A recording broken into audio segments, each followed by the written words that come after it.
स्वागत है आपका योजना ज्ञान फॉर यू में। बात करने वाले हैं फरवरी में 5 बड़े बदलाव होने वाले हैं। नागरिकों को मिलेगी 5 अहम राहतें। आइए जानते हैं डिटेल में जानकारी क्या है। लेकिन उससे पहले अगर आप हमारे चैनल को पहली बार देख रहे हैं तो चैनल को सब्सक्राइब जरूर करें, साथ में बेल आइकन की घंटी दबाएं ताकि आपको आने वाली वीडियोस की जानकारी तुरंत मिल सके। वीडियो पसंद है तो वीडियो को लाइक और शेयर जरूर करें। बढ़ते हैं जानकारी की तरफ। नए साल 2025 की शुरुआत के साथ ही भारत सरकार ने कई महत्वपूर्ण बदलाव लागू किए हैं। ये बदलाव आम नागरिकों की रोजमर्रा की जिंदगी को सीधे प्रभावित करेंगे। इनमें डिजिटल पेमेंट, पेंशन, किसानों के लिए कर्ज, ऑटोमोबाइल की कीमतें और वीजा नियमों में बदलाव शामिल किए गए हैं। इन बदलावों का उद्देश्य देश के विभिन्न वर्गों को लाभ पहुंचाना है, चाहे वो ग्रामीण क्षेत्रों के लोग हों, वरिष्ठ नागरिक हों या फिर किसान हों। सरकार का मानना है कि ये बदलाव देश की अर्थव्यवस्था को मजबूत करने में मदद करेंगे और लोगों के जीवन में सुधार लाएंगे।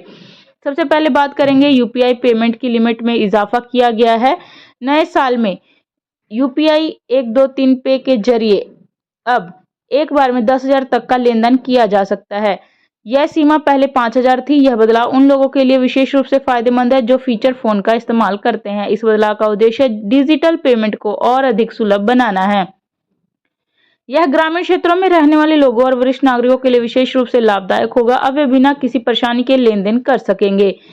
यूपीआई लाइट में भी बदलाव किया गया है। यूपीआई लाइट की लिमिट को भी 500 रुपये से बढ़ाकर 1,000 रुपये कर दिया गया है। यह छोटे लेन देन को और आसान बनाएगा। इससे दैनिक खरीदारी और छोटे व्यापारियों को लाभ होगा। दूसरा है पेंशन नियमों में बदलाव।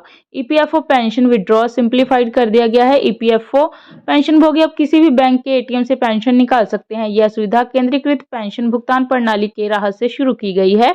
इससे 78 लाख पेंशन भोगियों को लाभ होगा। इसके फायदे हैं कि पेंशन भोगियों को अब अपनी पेंशन प्राप्त करने के लिए किसी विशेष बैंक शाखा पर निर्भर नहीं रहना होगा।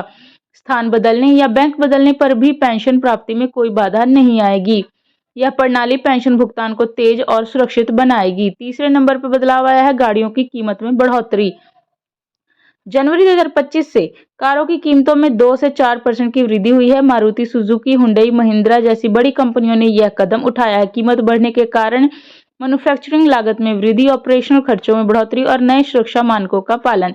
यह बढ़ोतरी छोटी है। हैचबैक से लेकर लग्जरी मॉडल तक सभी प्रकार की गाड़ियों पर लागू होगी। हालांकि कंपनियां ग्राहकों को आकर्षित करने के लिए विभिन्न ऑफर और डिस्काउंट भी दे रही हैं। चौथे नंबर पर बात आती है किसानों के लिए कर्ज राहत की। अब किसान बिना गारंटी के 2 लाख तक का कर्ज ले सकते हैं। पहले यह सीमा 1.6 लाख थी। यह बदलाव छोटे और सीमांत किसानों के लिए बहुत फायदेमंद है।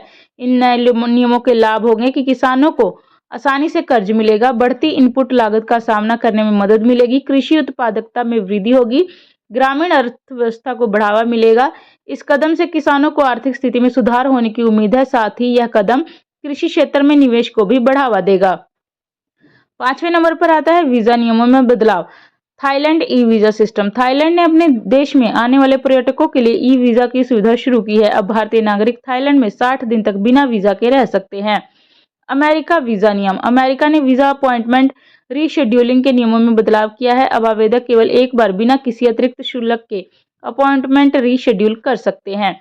6ठे नंबर पर बारी आती है वरिष्ठ नागरिकों की। वरिष्ठ नागरिकों के लिए स्वास्थ्य बीमा में भी बदलाव किया गया है। सरकार ने 70 वर्ष से अधिक आयु के सभी वरिष्ठ नागरिकों को आयुष्मान भारत प्रधानमंत्री जन आरोग्य योजना के तहत 5 लाख का स्वास्थ्य बीमा कवर देने का फैसला किया है। योजना के मुख्य बिंदुओं की बात करें तो लगभग 4.5 करोड़ परिवारों को इससे लाभ मिलेगा। 6 करोड़ वरिष्ठ नागरिक कवर किए जाएंगे। आय की कोई सीमा नहीं है। पहले से ABPMJAY के तहत कवर किए गए परिवारों के 70+ सदस्यों को अतिरिक्त टॉपअप कवर मिलेगा।